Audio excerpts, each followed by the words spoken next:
মৰমৰ ছাত্ৰ-ছাত্ৰীসকল, তোমালোকক পুনৰবাৰ বুক কণ্টেইনলৈ স্বাগতম জনাইছোঁ। আজি তোমালোকৰ বাবে লৈ আহিছোঁ তৃতীয় শ্ৰেণীৰ স্পন্দন কিতাপখনৰ অধ্যায় ৫ বৃত্তিৰ প্ৰথমটো পাঠ। এই পাঠটোৰ নাম হৈছে কোনে।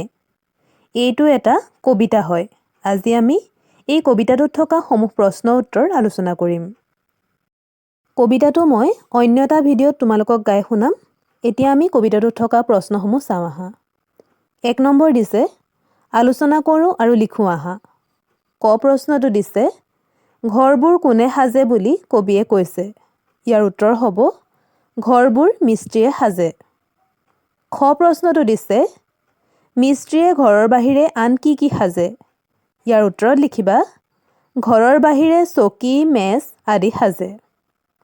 গ প্ৰশ্নটো আছে কবিৰ দেউতাকে চোলাবোৰ ক'ৰ পৰা আনি দিয়ে। ইয়াৰ উত্তৰ হ'ব বজাৰৰ পৰা আনি দিয়ে। ঘ প্ৰশ্নটো দিছে আকাশ গ্ৰহুতা খনিকৰজনক চিনি পালে কবিয়ে কি সুধিলেহেঁতেন। ইয়াৰ উত্তৰ হ'ব ফুলবোৰক কোনে চোলা কিনি দিয়ে সুধিলেহেঁতেন। ঙ প্ৰশ্নটো দিছে কবিয়ে আকাশ গ্ৰহুতা খনিকৰ বুলি কাক বুজাইছে। ইয়াৰ উত্তৰ হ'ব ঈশ্বৰক বুজাইছে। এতিয়া চাওঁ আহা ২ নম্বৰ প্ৰশ্নটো। ২ নম্বৰ কৈছে কবিৰ মনত উদয় হোৱা উত্তৰ নোপোৱা প্ৰশ্নবোৰৰ কাষত থকা গোল চিনটো পঢ়োৱা। ইয়াত আমাক কেইটামান বাক্য দিছে আৰু সেইকেইটাৰে যিকেইটাৰ উত্তৰ কবিয়ে পোৱা নাছিলে সেইকেইটা আমি গোল কৰিব লাগে। ইয়াত উত্তৰ নোপোৱা প্ৰশ্নকেইটা হ'ব ধুনীয়া আকাশখন কোনে সাজে। ধুনীয়া আকাশখনত কোনে তৰা আঁকি দিয়ে। ফুলবোৰে ৰঙা নীলা চোলাবোৰ ক'ত পায়। আকাশ গ্ৰহুতা খনিকৰজন কোন। ফুলবোৰক চোলা কোনে কিনি দিয়ে। এই প্ৰশ্নকেইটাৰ উত্তৰ কবিয়ে পোৱা নাছিলে। গতিকে ইয়াৰ কাষত আমি গোল চিনটো পূৰ কৰিব লাগিব। আৰু খ বাক্য শাৰী অৰ্থাৎ চোলাবোৰ বজাৰৰ পৰা কোনে আনি দিয়ে এই প্ৰশ্নটোৰ উত্তৰ কবিয়ে পাইছিলে। গতিকে ইয়াত আমি গোল দিব নালাগে। এইদৰে তোমালোকে কাষৰ গোল চিনকেইটা পূৰ কৰি ল'বা। এতিয়া চাওঁ আহা ৩ নম্বৰ প্ৰশ্নটো। ৩ নম্বৰ কটো দিছে পঢ়োঁ আহা। ঘৰবোৰ হেনো সাজে মিস্ত্ৰীয়ে আৰু সাজে মেজ চকী। ইয়াত আমাক তলত কেইটামান শব্দ দিছে আৰু কেইখনমান আমাক ছবিও দিছে। শব্দকেইটা হৈছে মিস্ত্ৰী, ইস্ত্ৰী, বস্ত্ৰ, অস্ত্ৰ, নিৰস্ত্ৰ, শাস্ত্ৰ, শাস্ত্ৰী, স্ত্ৰী। তলত লিখিছে জানো আহা মিস্ত্ৰী হয়ত্ৰয় স্ত্ৰ দন্ত্য স যোগ দন্ত্য ত যোগ ৰ। অৰ্থাৎ ইয়াত যিটো যুক্তাক্ষৰ আছে সেই যুক্তাক্ষৰটো ভাঙি লিখি আমাক দেখাই দিছে। তোমালোকেও এইটো মনত ৰাখিবা দেই। এতিয়া চোৱা ৪ নম্বৰ প্ৰশ্নটো। ৪ নম্বৰ দিছে কবিতাটোত থকা এটা বা এটাতকৈ অধিক বুজোৱা শব্দবোৰ লিখোঁ আহা। একবচন অৰ্থাৎ এটা বুজোৱা শব্দবোৰ হ'ব চোলা, বহু বচনত হ'ব চোলাবোৰ, মেজ, মেজবোৰ, চকী, চকীবোৰ, ঘৰ, ঘৰবোৰ, তৰা, তৰাবোৰ, ফুল, ফুলবোৰ, মোৰ, এইটো বহু বচনত হ'ব আমাৰ। এইদৰে তোমালোকে খালী ঠাইসমূহ পূৰ কৰিবা। এতিয়া চাওঁ আহা ৫ নম্বৰ প্ৰশ্নটো। ৫ নম্বৰ দিছে তলৰ বাক্য কেইশাৰীলৈ মন কৰোঁ আহা।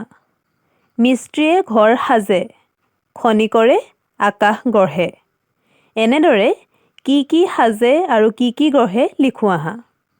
প্ৰথমটো দিছে ল'ৰাবোৰে মেজি সাজে, কুমাৰে মাটিৰ বাচন বৰ্তন গঢ়ে, সোণাৰীয়ে অলংকাৰ গঢ়ে, মহাপুৰুষৰ আদৰ্শৰে চৰিত্ৰ গঢ়ে, কঁহাৰে বাচন বৰ্তন গঢ়ে, উৎসৱৰ তোৰণ সাজে, ৰাইজে বাঁহৰ দলং সাজে, টুকুৰা চৰায়ে বাঁহ সাজে, শিশুৱে বালিঘৰ সাজে, মাঘ বিহুত ভেলাঘৰ সাজে। এইদৰে সাজে আৰু গঢ়ে এই শব্দ দুটাৰে খালী ঠাইকেইটা পূৰ কৰিব লাগিব। এতিয়া চোৱা ৬ নম্বৰটো। কবিতাটোত থকা হেনু আৰু বাৰু শব্দকেইটাৰ ব্যৱহাৰ চাওঁ আহা। তোমাৰ খুৰাৰাৰ হেনো কাইলৈ আহিব, লগত উৰ্মিলাও আহিব, আমালৈ হেনো লিচু আনিব, দুয়ো দুদিনমান থাকিব হেনো। এতিয়া তলত বক্সটোত লিখিছে জানো আহা। হেনো শব্দই সম্ভাৱনা বুজায়, নিশ্চিত নহয়, আৰু বাৰু শব্দই শলাগ বা সন্মতি বুজায়। খটো দিছে তোমাৰ বিদ্যালয়ৰ প্ৰধান শিক্ষয়িত্ৰী আৰু এজন অভিভাৱকৰ মাজত হোৱা কথোপকথনখিনি পঢ়ি চাওঁ আহা। ইয়াত কথোপকথনখিনি আছিলে এনেধৰণৰ।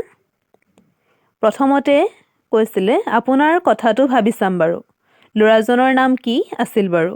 তেতিয়া অভিভাৱকজনে কৈছে নন্দন শৰ্মা। কোন শ্ৰেণীত পঢ়ে? তৃতীয় শ্ৰেণীত। আপুনি কাইলৈ আহিব। ভাল বাৰু, আহোঁতে ল'ৰাজনকো লৈ আহিব। হ'ব বাৰু। এইদৰে প্ৰধান শিক্ষয়িত্ৰীগৰাকী আৰু অভিভাৱকজনে কথা পাতিছিলে। এতিয়া চোৱা ৭ নম্বৰ প্ৰশ্নটো। ৭ নম্বৰত কৈছে আকাশ গঢ়োতা খনিকৰজনক পদ্যশাৰীত গঢ়োতা শব্দই কেনেদৰে গঠিত হৈছে চাওঁ আৰু তালিকাখন পূৰাওঁ আহা। গঢ়োতা, গঢ় যোগ ওতা, গঢ়োতা। সেইদৰে লিখোতাটো হ'ব লিখ যোগ ওতা, লিখোতা। পঢ়োতা, পঢ় যোগ ওতা, পঢ়োতা। কৰ যোগ ওতাটো আমি লগালে হ'ব কৰোতা। সেইদৰে খা যোগ ওতাটো লগালে হ'ব খাওঁতা। আৰু শেষৰ চাওঁতা শব্দটো যদি আমি ভাঙো তেতিয়া হ'ব চা যোগ ওতা। এইদৰে তোমালোকে শব্দসমূহ ভাঙি লিখিবলৈ চেষ্টা কৰিবা। ৮ নম্বৰ প্ৰশ্নটো আছে তলৰ পদ্যফাঁকিত আঁচটনা শব্দসমূহ সলনি কৰি তোমাৰ নিজৰ শব্দৰে পূৰ কৰা। প্ৰথম পদ্যফাঁকি দিছে মোৰ চোলাবোৰ বজাৰৰ পৰা আনি দিয়ে দেউতাই, ফুলবোৰে বাৰু ৰঙা নীলা এই চোলাবোৰ ক'ত পায়। ইয়াত আঁচটনা শব্দবোৰ যদি সলনি কৰি আমি বেলেগ ধৰণে লিখোঁ তেতিয়া আমি এনেকৈও লিখিব পাৰিম যে মোৰ পুতলাবোৰ বজাৰৰ পৰা আনি দিয়ে মায়ে, ৰামধেনুখন বাৰু সাতোৰঙী এই পুতলাবোৰ ক'ত পায়। এইদৰেও তোমালোকে কবিতা শাৰীত অন্য বাক্য ব্যৱহাৰ কৰি বা অন্য শব্দ ব্যৱহাৰ কৰি লিখিব পাৰা। এতিয়া চোৱা ৯ নম্বৰকেইটা। তুমি যি কামৰ বাবে যাৰ ওচৰলৈ যোৱা তেওঁৰ ছবিৰ লগত তুমি বুজোৱা শব্দটো আঁচটানি মিলোৱা। অৰ্থাৎ ইয়াত আমাক কেইটামান শব্দ লিখাই আছে আৰু কেইখনমান ছবি দিছে। কোনটো ছবিৰ লগত কোনকেইটা বাক্য বা শব্দ মিলিব আমি আঁচটানি মিলাব লাগে। প্ৰথমটো দিছে জোতা চিলোৱাবলৈ। জোতা চিলোৱাবলৈ যাওঁ আমি মুচিৰ ওচৰলৈ। এইদৰে আঁচটানি মিলাব লাগিব। ৰোগৰ চিকিৎসা কৰাবলৈ যাওঁ চিকিৎসকৰ ওচৰলৈ। কাপোৰ চিলাবলৈ যাওঁ দৰ্জীৰ ওচৰলৈ। মাটিৰ পাত্ৰ গঢ়াবলৈ যাওঁ কুমাৰৰ ওচৰলৈ। আৰু বাঁহ কাঠৰ সামগ্ৰী সজুৱাবলৈ যাওঁ বাঢ়ৈৰ ওচৰলৈ। এইদৰে ছবিসমূহৰ লগত শব্দসমূহ আঁচটানি মিলাব লাগিব। ১০ নম্বৰটো দিছিলে হাতৰ আখৰ লিখা। বাক্যশাৰী হৈছে কামৰ সৰু বৰ নাই, সকলো কাম সমান। এই বাক্যশাৰী তোমালোকে চাই চাই তলৰ খালী ঠাইত লিখিবলৈ চেষ্টা কৰিবা। ১১ নম্বৰটো দিছে দফাটো পঢ়ি তলৰ প্ৰশ্নসমূহৰ উত্তৰ দিয়া। ইয়াত আমাক যিটো দফা দিছে সেইটো পঢ়ি পেলাই ইয়াৰ তলত কেইটামান প্ৰশ্ন আছে সেইকেইটা কৰিব লাগিব। দফাটো মই এবাৰ তোমালোকক পঢ়ি শুনাই দিছোঁ। পাহিৰ আইতাক ঊল গোঁঠাত পাকৈত। তেওঁ নিজ হাতে গোঁঠা চুৱেটাৰবোৰ বজাৰত বিক্ৰী কৰে। যোৱা বছৰ ঠাণ্ডাৰ দিনকেইটাত পিন্ধিবলৈ আইতাকে তাইক এটা ধুনীয়া চুৱেটাৰ গুঠি দিছিল। সেই ৰংচঙীয়া চুৱেটাৰটোৰ কি যে আইতাকে আজৰি সময় পালেই ঊণ গুঠে। এইকেইদিন পিছে আইতাকৰ একেবাৰে আজৰি নাই। তেওঁ কৰ্মশালাত ব্যস্ত। গাঁৱৰ ডালিমী খুৰীহঁতৰ আত্মসহায়ক গোটৰ সদস্যসকল পাহিৰ আইতাকৰ ওচৰলৈ সদায় আহে। তেওঁলোকক পাহিৰ আইতাকে ঊণ গুঠা শিকায়। পাহিয়েও ওচৰতে বহি ঊণ গুঠা চাই থাকে। এই ঊণ গুঠা চুৱেটাৰবোৰ দেখি তাই অভিভূত হৈ পৰে। তাই এদিন ডালিমী খুৰীয়েকক সুধিলে, খুৰী, তোমালোকে ইমানবোৰ চুৱেটাৰ কিয় গুঠিছা বাৰু?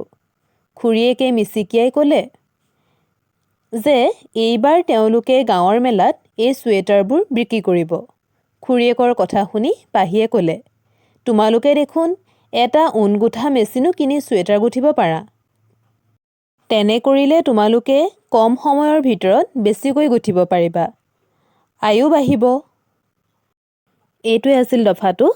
এতিয়া চাওঁ আহা দফাটোৰ তলত থকা প্ৰশ্নকেইটা। ক প্ৰশ্নটো দিছে, পাহিৰ আইতাক কি কামত পাকৈত? ইয়াৰ উত্তৰ হ'ব, পাহিৰ আইতাক ঊণ গুঠাত পাকৈত। খ প্ৰশ্নটো দিছে, গাঁৱৰ ডালিমী খুৰীয়েকহঁত আইতাকৰ ওচৰলৈ কিয় আহে? ইয়াৰ উত্তৰ হ'ব, পাহিৰ আইতাকে ঊণ গুঠা শিকায় কাৰণে। গ প্ৰশ্নটো দিছে, ঊণেৰে চুৱেটাৰৰ বাহিৰে আৰু কি কি গুঠিব পাৰি? ইয়াৰ উত্তৰ হ'ব, টুপি, মোজা, বিভিন্ন গৰম কাপোৰ আদি। ঘ প্ৰশ্নটো দিছে, পাহিয়ে কিয় মেচিন কিনিবলৈ কৈছে? ইয়াৰ উত্তৰ হ'ব, কম সময়ৰ ভিতৰতে বেছিকৈ গুঠিব পাৰিব কাৰণে। ঙ প্ৰশ্নটো আছে, ঊণৰ কাম নকৰি তেওঁলোকে আন কি কি কাম কৰিব পাৰিলেহেঁতেন?